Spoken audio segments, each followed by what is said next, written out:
than anything Bishop Morris ever said or imagined.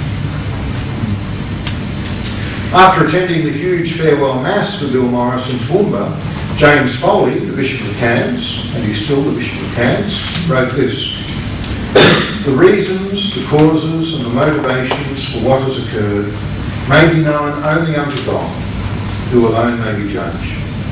Consistently and officially, it's been stated that neither Bill's own integrity nor his pastoral effectiveness are questioned. The proof of this were palpably evident in Sunday's celebration. Now, after almost 2 decades attending Episcopal testimonials and funerals, I've never witnessed so simple yet profound an outpouring of appreciation and love. As one of the other bishops there observed afterwards, the best way to go may be to get sacked. Never have I been more struck than by the sincerity and depth of faith at this recent Mass of Thanksgiving. The solid, no-nonsense Catholic faith of the people of Toowoomba Diocese was unself-consciously and unpretentiously on display."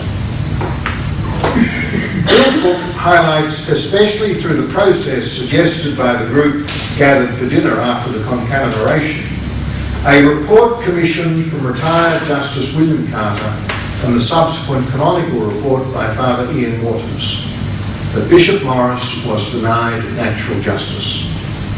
As William Carter said at the Lisbon launch, Scripture abounds with references to justice and to our need to act justly in our personal lives.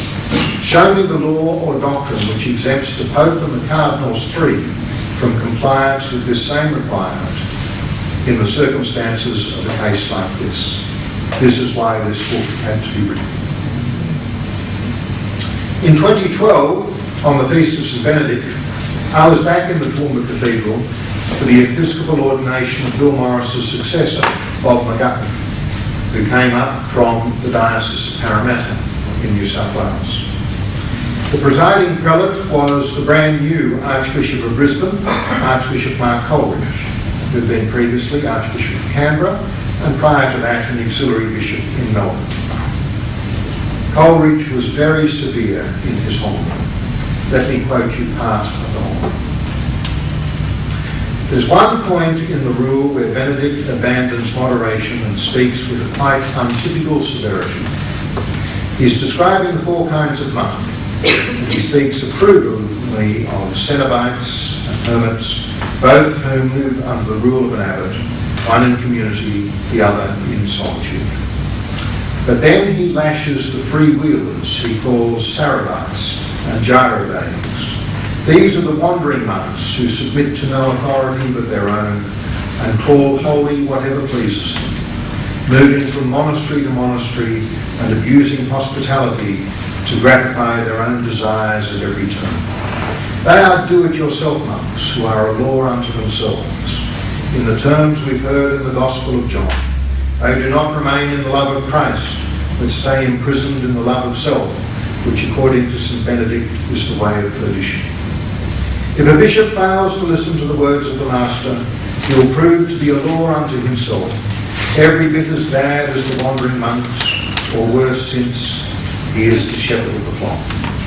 Our own situation is different in many ways, but the Diocese of Toowoomba has known turbulence in recent times.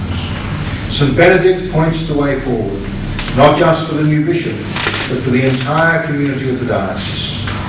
The way beyond all turbulence is a new listening to the voice of Christ at the heart of the Church, a new obedience to the Lord, which alone can guarantee that we remain in His love. Many of us in that cathedral felt assaulted, and we thought the pulpit was being used to commit another wrong on the ever-pastoral William Morris, who sat there on the sanctuary, dignified, silent, and condemned. These were the fading days of Benedict's papacy. Hopefully, under the leadership of Pope Francis, we will hear no more homilies like that from our church leaders in Australia. And we will treasure the pastoral insights of bishops like Bill Morris, as well as the theological acumen of popes like Benedict at his best, spared the reckless lack of concern for justice and transparency shown by the 3 cardinals and some others on the Roman team who simply thought it was time to teach the Toowoomba team a lesson. Mind you, Benedict was well past his prime when he wrote to Morris that Pope John Paul II, quote, had decided infallibly and irrevocably that the Church has not the right to ordain women to the priesthood. It is no longer appropriate for Church hierarchs to claim that notions of transparency, due process and natural justice are antithetical to the hierarchical nature of the Church or to the primacy of the papacy. The primacy is not to be exercised arbitrarily or capriciously, and defenders of the Church will want to go to great lengths to ensure that the papal office is not perceived to be exercised without sufficient regard to the circumstances and evidence of the case.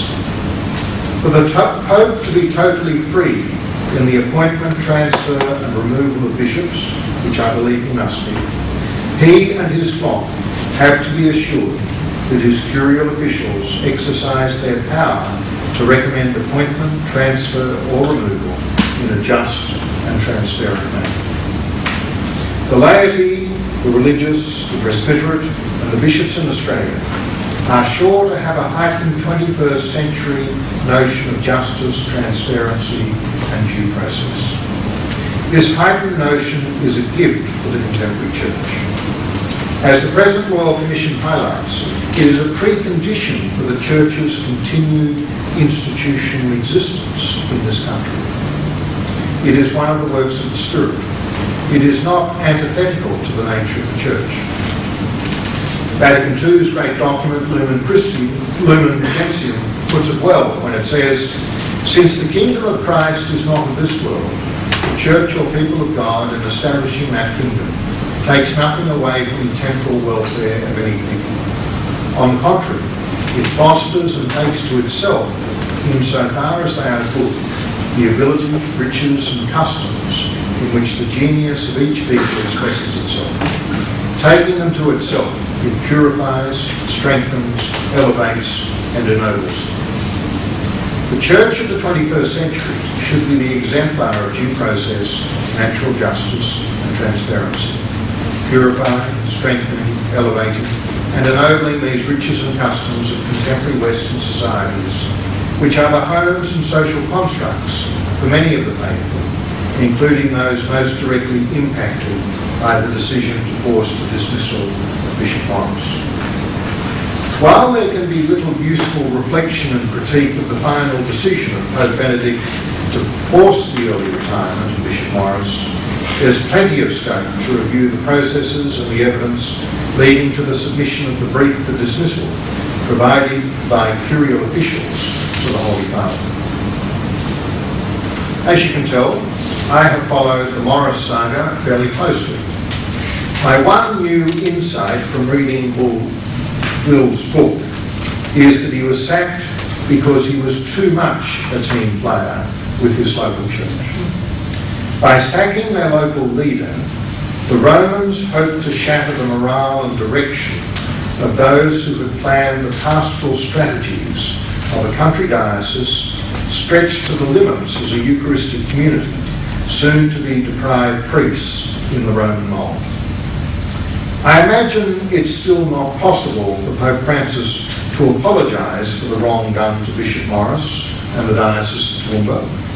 The Roman Curia and its mindset would at least have that much of a hold over him.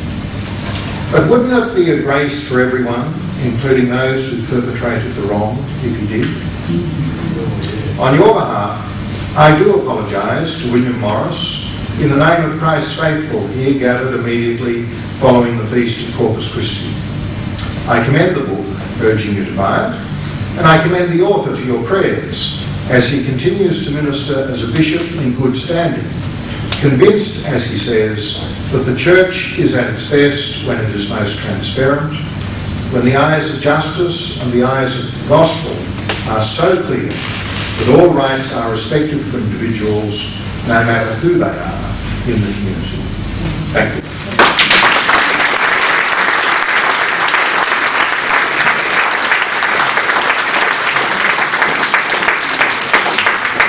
Thank you, Frank.